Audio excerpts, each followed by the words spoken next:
नमस्कार, आप देख रहे हैं IBC 24। मैं हूं आप सभी के साथ रचना नितेश। 10 बजे रात पूरे दिन की बात में आप सभी का बहुत बहुत स्वागत है। इस बुलेटिन में अब तक की तमाम बड़ी खबरों से आपको करेंगे अपडेट। रुक करते हैं खबरों की ओर। छत्तीसगढ़ बीजेपी को बड़ा झटका लगा है। बीजेपी के कद्दावर नेता नंद कुमार साय ने पार्टी को छोड़ दिया है। उनके इस्तीफे ने बीजेपी की कलह को भी उजागर कर दिया। इस पर एक रिपोर्ट।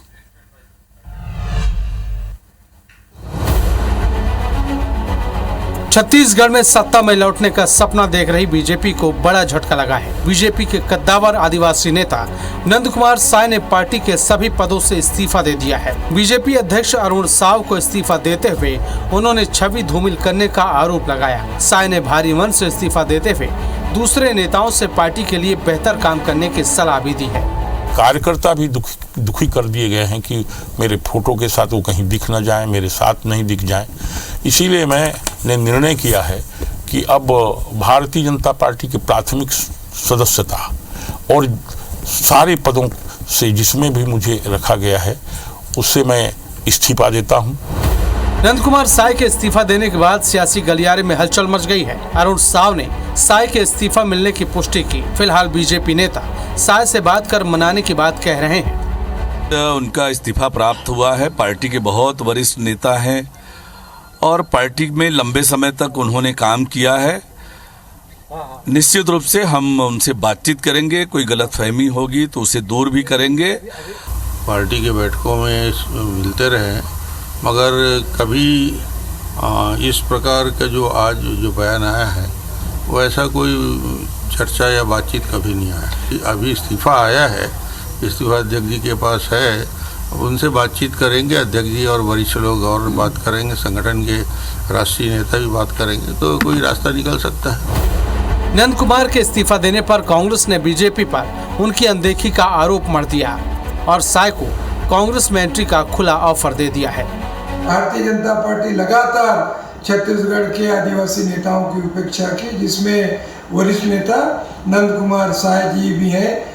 कांग्रेस पार्टी में नंद कुमार साय जी के लिए दरवाजे खुले हैं। अगर कांग्रेस पार्टी में आना चाहते हैं तो स्वागत है। छत्तीसगढ़ दौरे पर आए बीजेपी प्रदेश प्रभारी ओम माथुर प्रदेश में बीजेपी के फिर से सत्ता में आने का दावा करने के साथ ही बस्तर की 12 सीटों को जीतने की हुंकार भर रहे हैं।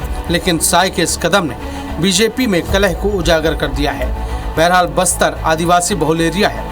ऐसे में आदिवासी नेता नंद कुमार साय के इस्तीफा देने से बीजेपी को नुकसान होने से भी इनकार नहीं किया जा सकता। Bureau report IBC 24। चलिए, तो पूरी रिपोर्ट आपने देखी और अब आपको बता दें कि नंद कुमार साय के बीजेपी से इस्तीफे के बाद अब सीएम भूपेश बघेल का एक ट्वीट भी सामने आया है। सीएम भूपेश बघेल ने ट्वीट किया है और लिखा है कि आज नंद कुमार साय ने अपने मन की बात कह दी है, साथ ही आदिवासियों की मन की बात भी उन्होंने कही है। सीएम ने टैग भी किया है और लिखा है #आदिवासी विरोधी भाजपा।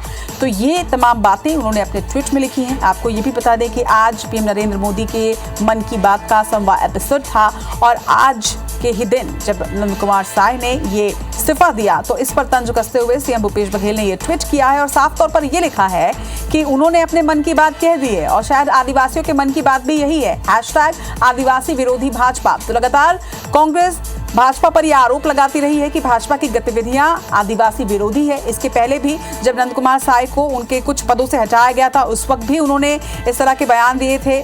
पार्टी की ओर से ये बात सामने आई थी, घेराव किया गया था। लेकिन अब एक बार फिर से जब नंद कुमार साय का इस्तीफा सामने आया है तो इस इस्तीफे पर सीएम भूपेश बघेल ने क्या कुछ ट्वीट किया है ये आप खुद देखिए, आपकी टीवी स्क्रीन पर है। उन्होंने लिखा है कि उन्होंने अपने मन की बात कह दी है, साथ ही आदिवासियों के मन की बात भी। आपको ये भी बता दें कि फोकस लगातार दोनों ही पार्टियों का आदिवासियों पर है, बस्तर पर है और इसी को लेकर ये ट्वीट सामने आया है जिसमें साफ तौर पर उन्होंने लिखा कि आज नंद कुमार साय जी ने अपने मन की बात कह दी है।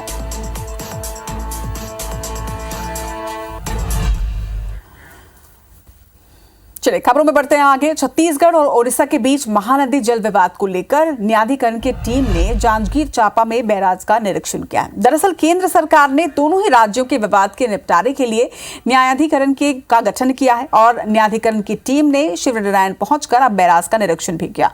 टीम यहां से रिपोर्ट बनाएगी और इसे दिल्ली में केंद्र सरकार को सौंपेगी। निरीक्षण के समय मीडिया कवरेज पर भी पूरी तरह से प्रतिबंध रहा। आपको ये भी बता दें कि छत्तीसगढ़ के धमतरी जिले से महानदी का उद्गम हुआ और महानदी का ज्यादा क्षेत्र छत्तीसगढ़ में ही है और इसीलिए छत्तीसगढ़ में महानदी पर कई बैराज बनाए गए हैं, जिसे लेकर ओडिशा सरकार ने आपत्ति की है।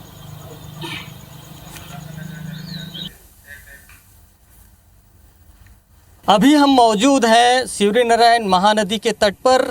पीछे तस्वीरों में देख सकते हैं बैराज निर्मित है और यहाँ पर न्यायाधिकरण दल के जो टीम है वो यहाँ पर आई हुई है और हम तस्वीरें में दिखाएंगे क्योंकि मीडिया को प्रतिबंध रखा गया है मौके पे कवरेज के लिए। तो तस्वीरों में आपको दिखाएंगे कि यहाँ पर न्यायाधिकरण की जो टीम आई है वो बैराज के निरीक्षण टीम कर रही है। उसमें 20 से ज़्यादा गाड़ियाँ का काफिला यहाँ पर पहुँचा है और यहाँ पर जो टीम में काफ़ी बड़ी संख्या में सदस्य हैं और वो लगातार यहाँ पर बैराज के निरीक्षण करेंगे। इसके बाद अन्य जगहों पर भी वो जाएंगे और ये मूल्यांकन यहाँ पर करेंगे कि जो यहाँ की स्थिति है महानदी में जो बैराज को लेकर के और जो जल विवाद है छत्तीसगढ़ और उड़ीसा में, उसके बारे में वो जिनका जानकारी इकट्ठा करेंगे और जो ग्रीन ट्रिब्यूनल ने जो न्यायाधिकरण की टीम गठित की है उन्हें वो रिपोर्ट देंगे।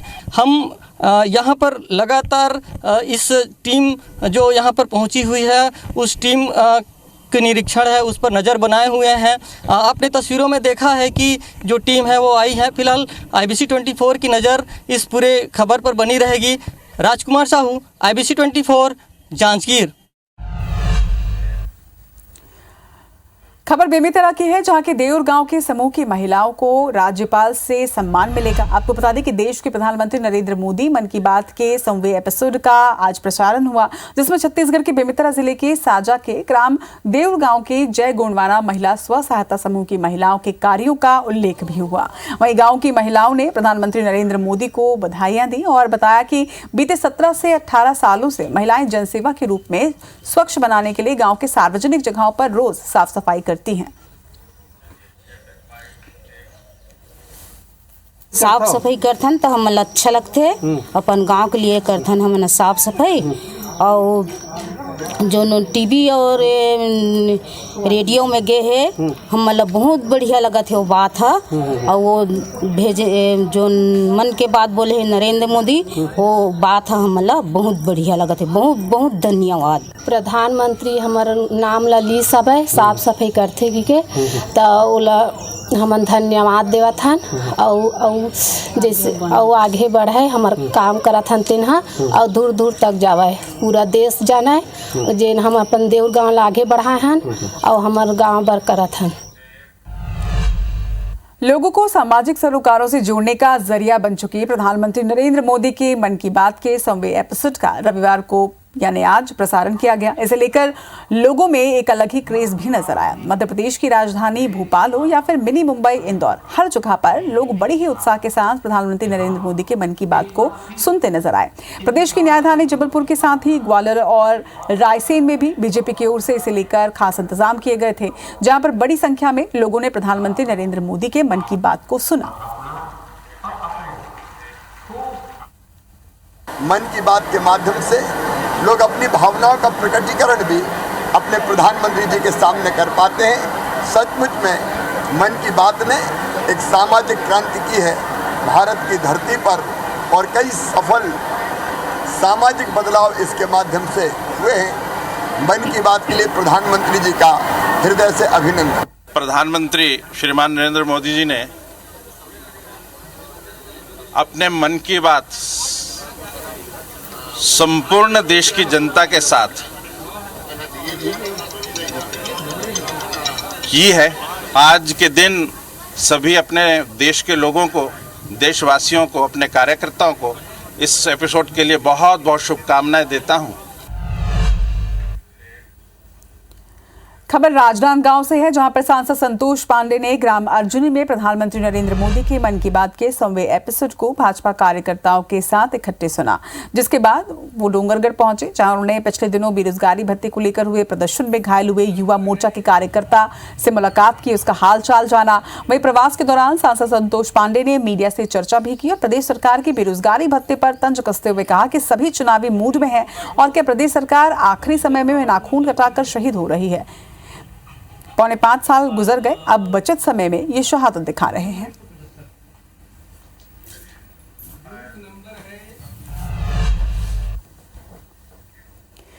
पीएम मोदी को लेकर आपत्तिजनक टिप्पणी करने का मामला सामने आया है। खबर रतलाम से है, जहां पर कांग्रेस आईटी सेल प्रभारी तरुण अजीत जैन पोहावाला पर सोशल मीडिया में पीएम को लेकर आपत्तिजनक टिप्पणी करने का आरोप है। अब इसी बात की भनक भारतीय जनता युवा मोर्चा के कार्यकर्ताओं को जब लगी तो वो आक्रोशित नजर आए और उन्होंने थाना पहुंचकर प्रदर्शन करने के साथ ही आरोपी कांग्रेस नेता को गिरफ्तार करने की भी मांग रखी है। बीजेपी कार्यकर्ताओं की शिकायत पर पुलिस ने एफआईआर दर्ज करते हुए आरोपी कांग्रेस नेता तरुण अजीत जैन पोहावाला को गिरफ्तार कर लिया है।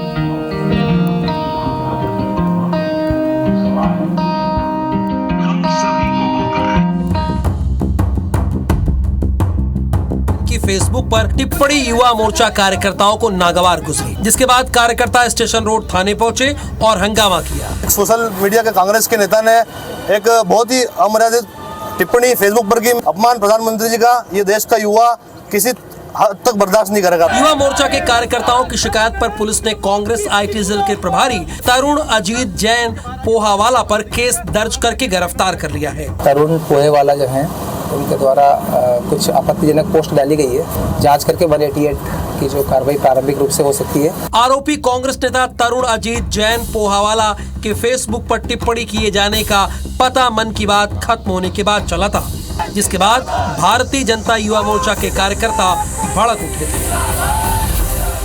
बगर चौकी ब्लॉक के संसारगढ़ में एक 5 वर्षीय बच्चा अज्ञात बीमारी से जूझ रहा है। बच्चे को जन्म से ही एक बीमारी है। वहीं मासूम का परिवार मजदूरी कर अपना जीवन यापन करता है, जिसके साथ ही अपने बच्चे का उपचार कराने में असमर्थ भी है। बता दें कि पिता ने ये बताया है कि वो अपने बेटे के इलाज के लिए राजनांदगांव लेकर अपने बच्चे को गया था, मगर आर्थिक स्थिति खराब होने की वजह से इलाज ठीक तरीके से नहीं हो पाया। अब मजदूर पिता अपने बेटे के इलाज के लिए शासन, प्रशासन और जनप्रतिनिधियों से उम्मीद लगाए बैठे हैं। जन्म से हुए हैं। इलाज लगे रहे हो? हाँ, नादगांव लगे थे 2 बार। तो आराम मिले बच्चे? नहीं मिल पाई। तो अभी इलाज वगैरह करवाना चाहते हो? करवाना चाहता, लेकिन हमारे पास तो शक्ति नहीं है कि गरीब आदमी है ना हम।